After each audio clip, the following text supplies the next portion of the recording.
தமிழகம் எங்கும் max gold cash for your gold. Max gold நீங்க தங்க மட்டும் இல்லைங்க, பிளாட்டினம், டைமண்ட், சில்வர், ரூபினி எதை வேணாலும் விற்கலாம். உங்களுக்கான பணம் ரொக்கமா கையிலயோ இல்லைன்னா பேங்க் அக்கௌண்ட்லயோ உடனடியாக செலுத்திடுவாங்க. மார்க்கெட் மதிப்பை விட 100 ரூபாய் ஒரு கிராமுக்கு உங்களுக்கு கூடுதலாக கிடைக்கும். தமிழ்நாடு முழுக்க டோர் ஸ்டெப் சர்வீஸும் இவங்க ப்ரொவைட் பண்றாங்க. உங்களுக்கு கோல்ட விற்கணும்னு அதுக்கு ஒரே ஒரு பெஸ்ட் பிளேஸ் மேக்ஸ் கோல்டு தான். கால் 04445454545. வணக்கம். Big topic with Karthik Mayakumar. NEET வினாத்தாள் கசிவுன்னு ஒரே ஒரு விஷயம், இதுக்கே பல பேர் ட்ரிகர் ஆனீங்களே. இதில் சம்மந்தப்பட்டவங்களுக்கு பெரிய தண்டனை கிடைச்சே தீரணும் பல பேர் எதிர்பார்க்குறோம்ல. ஆனால் அந்த எதிர்பார்ப்பை உடைக்கிற மாதிரி இந்தியன் எக்ஸ்பிரஸ் இருக்காங்களே, அவங்க ஒரு விஷயத்தை இப்போ வெளியிட்டிருக்காங்க மக்களே.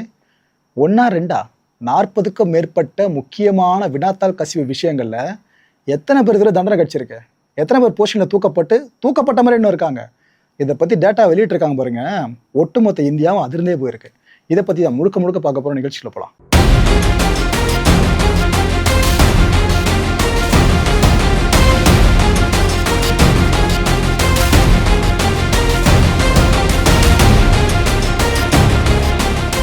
இந்தியன் எக்ஸ்பிரஸ் ஒரு இன்வெஸ்டிகேட் பண்ணியிருக்காங்க. அதாவது இந்தியாவில் எந்த அளவுக்கு வினாத்தாள்கள் கசிவு நடந்திருக்கு, அது சார்ந்த எத்தனை பேர் மேலே ஆக்ஷன் எடுக்கப்பட்டிருக்கு, எத்தனை பேர் பொறுப்பு பறிக்கப்பட்டிருக்கு, எத்தனை பேர் தண்டனை பெற்றிருக்கான்னு ஃபுல் லிஸ்ட் எடுத்திருக்காங்க. இதன்படி பார்த்தீங்கன்னா 2002 2025 வருஷம் வரைக்கும் 4 மக்களே 45 மேஜர் பேப்பர் லீக் கேசஸ் பதிவாகிருக்கிறதா சொல்கிறாங்க. நம்ம ஒரே ஒரு நீட்டு வினாத்தாள் விஷயத்துக்கு அப்படி வாயை பொழந்தோம். நம்பர்ஸை பார்த்தீங்கன்னா இங்கே இதில் சிலர் மேலே மட்டும்தான் ஆக்ஷன் எடுக்கப்பட்டிருக்கான். இதில் இன்னொரு கொடுமை சொல்லட்டுமா, இதில் கோர்ட் கன்விக்ஷன் ஒரே ஒரு கேஸில் மட்டும் தான் நடந்திருக்கு. அப்போ மற்ற கேஸ்லலாம் அது எப்படி வினாத்தாள் வெளியே கசிஞ்சிருக்கு. இவ்வளோ விஷயங்கள் சார்ந்த ஒரு வழக்கில் மட்டும் தான் கோர்ட் கன்விக்ஷன் அப்படின்னா இது என்னத்தை சொல்கிறதுனே தெரியல. கண்துடைப்பு நடந்திருக்கா மாதிரி தான் அந்த ஆர்டிகளை படித்து பார்க்குறப்ப தெரியுது. இதுக்கப்புறம் மத்திய அரசு விளக்கம் கொடுக்க போகிறாங்க, அது என்னன்றதை பார்ப்போம். இந்த இந்தியன் எக்ஸ்பிரஸோட ரிப்போர்ட் படி பார்த்தீங்கன்னா உத்தரப்பிரதேஷ், ராஜஸ்தான் இதை பேஸ் பண்ணி தான் நிறைய கேஸ் பதிவாயிருக்கு. அண்டு கீ ரீசன் என்ன தெரியுமா, அதில் நெக்லிஜென்ஸு, அலட்சியம். இதனால தான்ப்பா அந்த கொஸ்டின் பேப்பர் வெளியே போயிருக்குன்னு அதுக்கு சில பேர் மேலே ஆக்ஷன் எடுத்திருக்காங்க. அண்டு ஸ்டேட்மெண்ட்ஸ் என்ன தெரியுமா சொல்கிறாங்க சம்மந்தப்பட்டவங்களாம், பேக்குனா சாப் கிட்டத்தட்ட அதுதான், நாங்கள் ஒரு அப்பாவி, எங்கள் மேலே குற்றம்லாம் கிடையாது, குற்றச்சாட்டை நிரூபிக்க சொல்லுங்கள், ஆதாரமே இல்லையே, இதைத்தான் எல்லாம் லூப்பில் சொல்லிக்கிட்டு இருக்காங்க. இந்த கேஸில் மட்டும் ஒவ்வொருத்தருமே எல்லாரும் பெயில் வாங்கியிருக்காங்க தெரியுமா மக்களே. இந்த கேஸஸில் சம்மந்தப்பட்டவங்கலாம் காட்டுறேன். முக்கியமான சில வழக்குகள் சார்ந்து அந்த கொஸ்டின் பேப்பர் லீக் ஆச்சு பார்த்தீங்களா, அந்த இஷ்யூ சார்ந்து என்ன நடந்துச்சுன்னு ஒன்று ஒன்றா சொல்கிறேன்.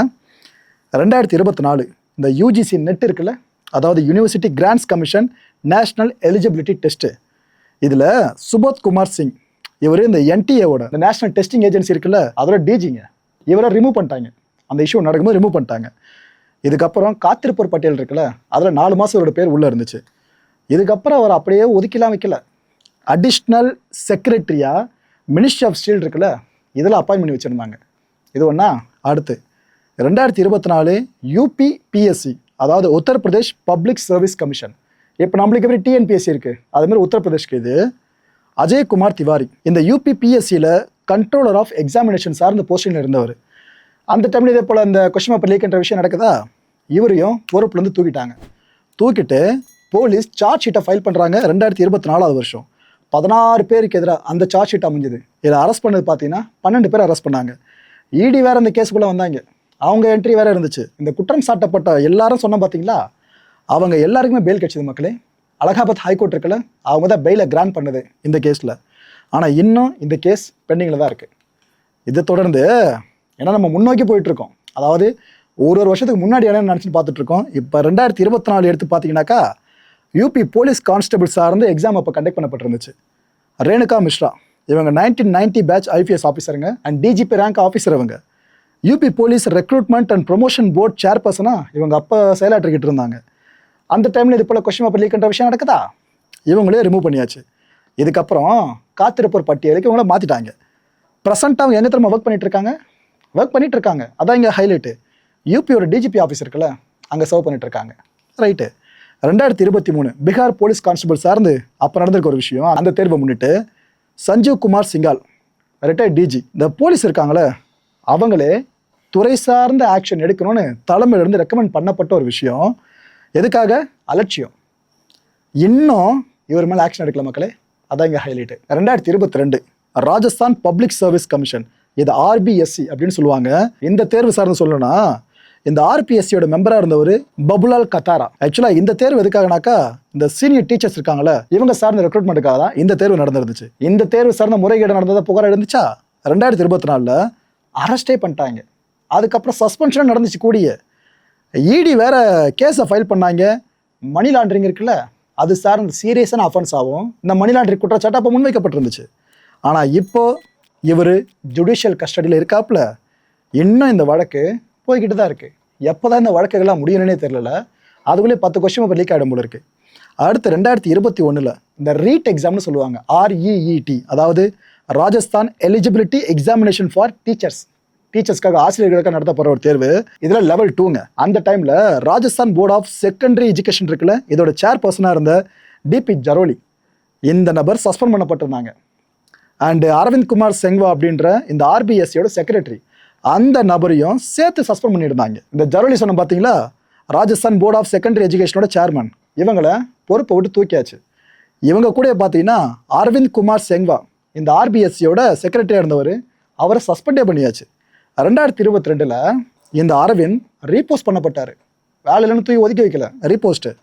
இன்னும் இடி இந்த வழக்கை பற்றி விசாரணை பண்ணிட்டு தான் இருக்காங்க. ஸ்டில் இன்னும் போய்கிட்டு இருக்கு. பொலிட்டிக்கல் கான்ஸ்பிரசி எனக்கு எதிராக அதில் பின்னப்பட்டிருக்கு, அதாவது அரசியல் ரீதியாக சதி வலையை பின்னிருக்காங்கன்னு ஜரோலி அப்பத்திலிருந்து இப்போ வரைக்கும் அதே ஸ்டேட்மெண்ட் திரும்ப திரும்ப சொல்லிட்டு இருக்காப்புல. இதை தொடர்ந்து 2021 UK SSSC, அதாவது Uttarakhand subordinate service selection commission, இதை பேஸ் பண்ணி பார்த்தீங்கன்னா இந்த UK SSSCயோட சேர்மேனாக இருந்தது ராஜு IAS அவர்கள். 1984 பேட்ச். இவர் கடந்த 2016 வருஷத்துலேருந்து ரொம்ப ஆக்டிவாக இந்த பொசிஷனில் இருந்தாப்புல. ஆனால் 2022 இவர் ராஜினாமா. இல்லை அதிகபட்ச தண்டனையை பார்த்தீங்களா, அவங்களுக்கே கொடுத்துருக்க தண்டனை மாதிரி ரிசைன் பண்ணுறேன்னுவாங்க, இன்னும் சஸ்பென்ஷன் சொல்லுவாங்க. அதை தாண்டி வேறு எதுவுமே பெருசாக நடந்திருக்காது. அந்த 2021 இந்த UP டெட் இருக்குல்ல, அதாவது உத்தரப்பிரதேஷ் டீச்சர் எலிஜிபிலிட்டி டெஸ்ட்டு, அந்த டைம்லையும் இதே போல் முறைகேடு சார்ந்த குற்றச்சாட்டு எழுது சஞ்சீவ் குமார் உபாத்தியை. இவர் இந்த UPயோட எக்ஸாம் ரெகுலேட்டரி அத்தாரிட்டி இருக்குல்ல, அதோட செக்ரட்டரியாக செயலாற்றிக்கிட்டு இருந்தவர். இவரை சஸ்பெண்ட் பண்ணிட்டாங்க.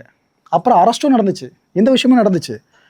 இதுக்கப்புறம் சஸ்பென்ஷன் ரிவோக் பண்ணப்பட்டு ஜாயிண்ட் டைரக்டராக இவரை ப்ரொமோட் பண்ணிட்டாங்க. இந்த அதிசயங்கள் நம்ம நாட்டில் மட்டும்தான் நடக்கும். போலீஸ் ஆக்சுவலாக 23 பேருக்கு எதிராக சார்ஜ் ஷீட்டை ஃபைல் பண்ணாங்க. ட்ரையல் இன்னும் போயிட்டு இருக்குங்க, வழக்கு விசாரணை இன்னும் போய்கிட்டு இருக்கு. இது வரைக்கும் எந்த ஒரு குற்றச்சாட்டை என் மேலே சொல்லப்பட்டதெல்லாம் நிரூபிக்கப்படலை, எவிடன்ஸே இல்லையா அப்படின்ட்டு யார் திறமை இன்னும் ஆழமாக சொல்லிட்டு இருக்கா? உபாத்தியை. கன்விக்ஷன் பெருசாக இல்லையோ பார்த்தேன் ஒரு கேஸில் கூட. 2021 RPS, இந்த ராஜஸ்தான் பப்ளிக் சர்வீஸ் கமிஷன் இருக்கிற, இதை பேஸ் பண்ணி சொல்லணும்னாக்கா ராம் ரைக்கா RPSசியோட முக்கியமான மெம்பரு. அந்த டைமில் இதே போல் முறைகேடு தேர்வு சார்ந்து எழுதுன்னு சொல்லவே அரெஸ்ட் பண்ணுறாங்க. இதுக்கப்புறம் பெயிலில் வெளியே வந்துட்டா அப்படிங்க. அப்புறம் எதுக்கு அரெஸ்ட்டு, அதுக்கப்புறம் தண்டனை? Okay right. 2018 UPயில் டீச்சர் சார்ந்த எக்ஸாம் ஒன்று கண்டக்ட் பண்ணப்படுது. அஞ்சு லதா காட்டியார் UPPSCயோட எக்ஸாம் கண்ட்ரோலர், இவங்க ரிமூவ் பண்ணப்பட்டாங்க அந்த பொசிஷன்லேருந்து. அதுக்கப்புறம் அரெஸ்ட்டும் ஆனாங்க. இந்த ட்ரையல் பார்த்தீங்கன்னா 202 லிசனிங்ஸ் இந்த ட்ரையலில் இது வரைக்குமே நடந்திருக்கு விசாரணை சார்ந்து. ஆக்சுவலாக இவங்க இந்த ஸ்டேட் ரெவன்யூ போர்டு இருக்குல்ல, அதில் போஸ்ட் பண்ணப்பட்டாங்க. பாருங்க, ஒரு பிரச்சனையில் சிக்கிறாங்க, பொறுப்பெடுத்துக்கிற மாதிரி எடுத்துக்கிட்டு ஒரு பனிஷ்மெண்ட் ஒன்று கொடுக்குறாங்க, சஸ்பென்ஷன் அது இதுன்னு. ஜெயிலுக்கும் சில கேஸில் போகிறாங்க, பெயிலும் கிடச்சிது, அதுக்கப்புறம் ரீபோஸ்ட்டு. இதுதான் சுற்றி நடந்துட்டு இருக்க மாதிரி இருக்குது. இதெல்லாம் எனக்கு எதிராக முன்வைக்கப்பட்ட பொய் குற்றச்சாட்டுகள். ஜுடிஷரி மேலே எனக்கு இன்னும் நம்பிக்கை இருக்குது, இந்த ப்ராசஸ் மேலே. இதில் நான் நம்பிக்கை கிடைச்சது தளர மாட்டேன்னு அஞ்சு அவங்க சொல்லிட்டு தான் இருக்காங்க. ரைட்டு. 2015 UPPSC, இந்த UPPSCயோட சேர்மேனாக அனில் யாதவ் அப்பாயின்ட் பண்ணியிருந்தாங்க. ஆக்சுவலாக இந்த அப்பாயின்மெண்ட்டை அலகாபாத் ஹைகோர்ட் குவாஷ் பண்ணிடுச்சு. எப்போ? 2015. இதே மாதிரி தான் தேர்வு சார்ந்த முறைகேடு விஷயத்தில் ஒருத்தவங்க சார்ந்து பனிஷ்மெண்ட் கொடுக்கணும்ல, அந்த பனிஷ்மெண்ட் இங்கே போயிருந்துச்சு. 2013 RPSC ஹபீப் கான் கௌரான், இந்த RPSCயோட சேர்மன், ரிசைன்மெண்ட் ஆப்பில். இதுக்கப்புறம் சுப்ரீம் கோர்ட்டை டைரக்ஷனுக்கு இணங்க சரண்டர் ஆகிட்டாப்புல. இதுக்கப்புறம் பெயில் கிடைக்குது. ஆனால் இன்னும் வழக்கு விசாரணை போய்கிட்டு தான் இருக்குது ட்ரையலு. இது வரைக்கும் எந்த ஒரு எவிடன்ஸும் எனக்கு எதாவது இல்லவே இல்லை அப்படின்னு இன்னும் இடமா சொல்லிட்டு இருக்காப்புல இந்த கௌரன். ஆனால் 2010 ரயில்வேஸையும் விட்டு வைக்கல மக்களே. இந்த ரயில்வே ரெக்ரூட்மெண்ட் போர்டு இருக்குல்ல, இது சார்ந்து நடந்த தேர்வில் சத்யேந்திர மோகன் சர்மா, இந்த RRB இருக்குல்ல, ரயில்வே ரெக்ரூட்மெண்ட் போர்டு, இதோட மும்பை சேர்மன், இவர் 2024 வருஷம் இவர் உட்பட 9 பேர் கன்விக்ட் ஆனாங்க. CBI கோர்ட்டில் கன்விக்ட் ஆனாங்க மக்களே. ஹைதராபாத்தில் இருக்க CBI கோர்ட்டில் இருக்குல்ல, அங்கே கன்விக்ஷன் நடந்துச்சு. ஸோ இது வரைக்கும் நம்ம பார்த்துல கன்விக்ஷன் ஒன்று தான் பார்த்தீங்களா கொடுமையை. 5 வருஷம் வரைக்கும் சிறை தண்டனை விதிக்கப்பட்டுச்சு வித் ஃபைன்ஸோடு. ஆனால் ஃபுல்லாக சிறை தண்டனை அனுபவிச்சாங்களா? அங்கே தான் அடுத்த கட்ட ட்விஸ்ட்டு. 2024 அதே வருஷமே பெயில் கிடச்சிருச்சிங்க தெலுங்கானா ஹைகோர்ட்டில். இதுக்கு பார்த்திமோட உடனே இருந்திருக்கலாம்ல. Okay right. கடைசியாக நாம் பார்த்த ஒரு மிகப்பெரிய வினாத்தாள் கசி விவகாரம்னாக்கா நீட்டு தான். வேறு என்னது, இப்போ இந்த சிஜேபி இருக்காங்களே, காக்ரோச் ஜனதா பார்ட்டி, அவங்க தர்மேந்திர பிரதான பதவி வரணும்னு சொல்லி கேட்டுக்கிட்டு இருக்காங்களே, அது இந்த விஷயம் நடந்ததுனால தான். மக்களை இந்த கான்டென்ட்டை பொறுத்த வரைக்கும் மனசு ஒரு வினா இருக்க முடிஞ்சதுக்கான பதில் கீழே கமெண்ட் செக்ஷனில் கமெண்ட் அழிவு பண்ணுங்க. நமக்கெல்லாம் தெரிய வந்து இவ்வளோ லீக் நடந்திருக்கு, இத்தனை ஆஃபீஸர்ஸ் அதில் பேர் அடிபட்டு அதுக்கப்புறம் அவங்கள பொறுப்பு எடுத்துக்கிட்டு வெளியே போகிறது திரும்ப உள்ள வரது நடந்துக்கிட்டு இருக்குல்ல. இவ்வளோ தேர்வுகளை எழுதிட்டு இப்போ பிளேஸ் ஆகிருப்பாங்க கவர்மெண்ட் ஜாப்ல இந்தியா முழுக்க பல பேருமே. அவங்களாம் உண்மையிலேயே தகுதியான அரசு ஊழியர்கள் தானா? அந்த குழப்பத்தை எட்டி பார்க்க ஆரம்பிச்சிருச்சு இந்த ஆர்டிகளால்.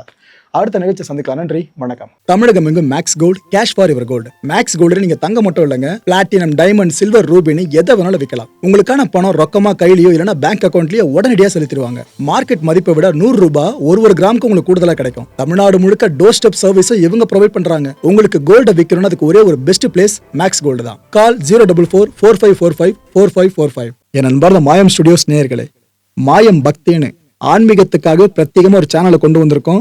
மறக்காம சப்ஸ்கிரைப் பண்ணி அந்த சேனலுக்கு உங்களோட ஆதரவை மனப்பூர்வமா தெரிவிங்க. வணக்கம் மாயம் ஸ்டுடியோஸ் நண்பர்களே.